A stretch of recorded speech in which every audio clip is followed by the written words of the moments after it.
Let's head on over now to Rustenburg because Statistics South Africa will release the second quarter, the second 3 months of the year's GDP figures this morning. Around 11:30, growth is expected at around 0.4 to 0.8%. That's less than 1%. Modest is the smallest word you could use on this, but it does offer little relief for businesses and households. Agriculture led in the first quarter with 15.8% growth, but all industries are facing challenges. We've just spoken about manufacturing, steel and engineering. Ntokozo Khumalo has gone all the way to the Mojahedi Secondary School in Rustenburg, where agriculture is more than just a subject. It's a business plan. Ntokozo, tell us about the project and the young farmers who are with you on the field right now. Good morning. Arabile was trying to convince the ladies here that it's not out of fear of farming. I do know how to farm, but I'm just not appropriately dressed. But indeed, they were just checking out the land here. And they are part of a crop of students out of the Potchefstroom University who are part of then that project in partnership with the Department of Rural Development in the Northwest, as well as the Northwest Farmers Association South Africa.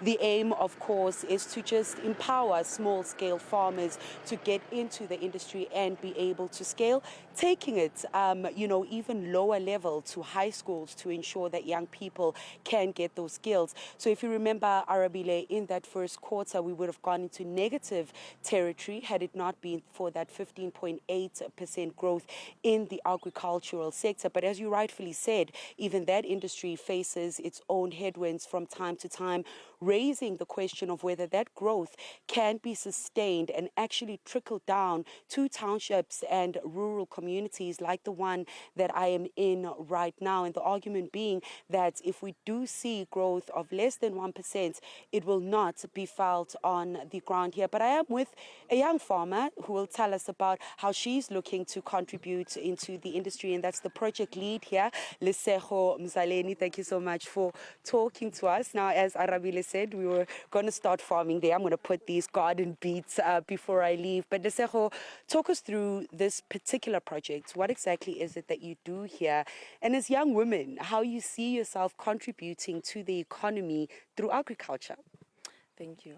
What we are doing here, we are planting for the school. We are giving back to the community.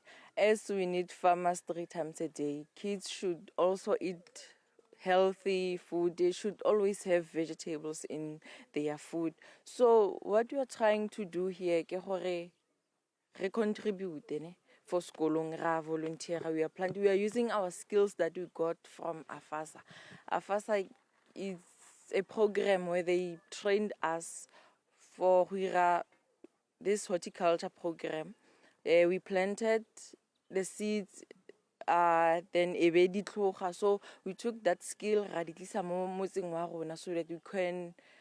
so that we can develop our school. So what we are trying to do ke hore bana ba je healthy, and we are giving back to the community. So if le dikolo tse ding they ga bana di veg, maybe ga ba supply, they should come here, ba tlo reka di vegetables here, or ba tlo di tsaya, because that's what we are doing.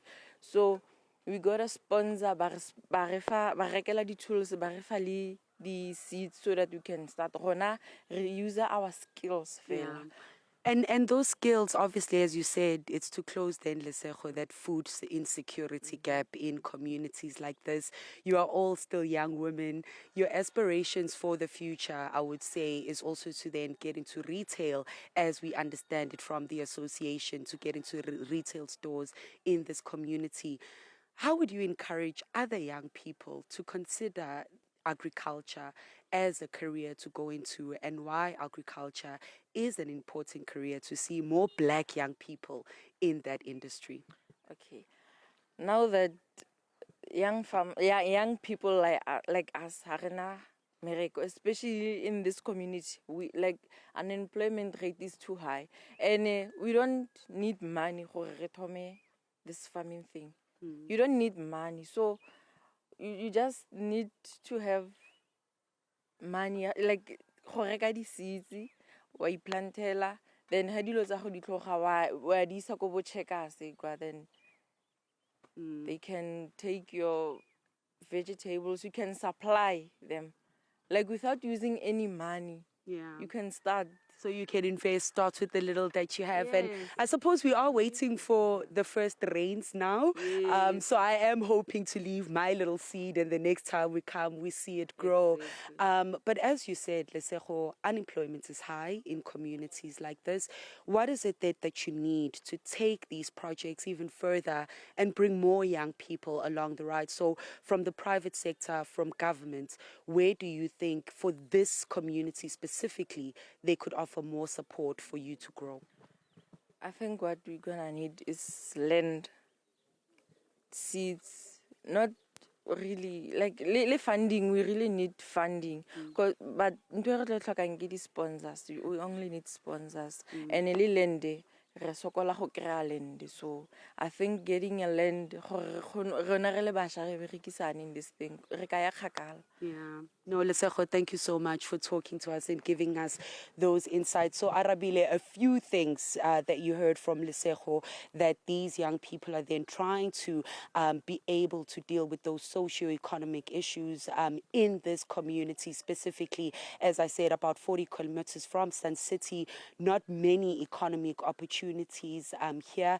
Lesego saying unemployment is very high, agriculture being the one tool or one skill that they can use to not only close that food insecurity in this community, they offer this, the food or the crops that they get for low-income families at no cost, and those families who can afford it at a much more affordable cost than they would get at retail stores, as we saw from the Competition Commission, Arabile, that cost of living reports continuing to surge. So this being an example of then all stakeholders working together to ensure that when we do see some sort of economic growth in the economy or in industries such as agriculture, ensuring that it is sustained and does trickle down to then young people in such communities, also trying to make a difference and grow sustainable businesses to bring other young people along the ride. And we know we need a growing economy to be able to create sustainable jobs, Arabile. But we'll get that data then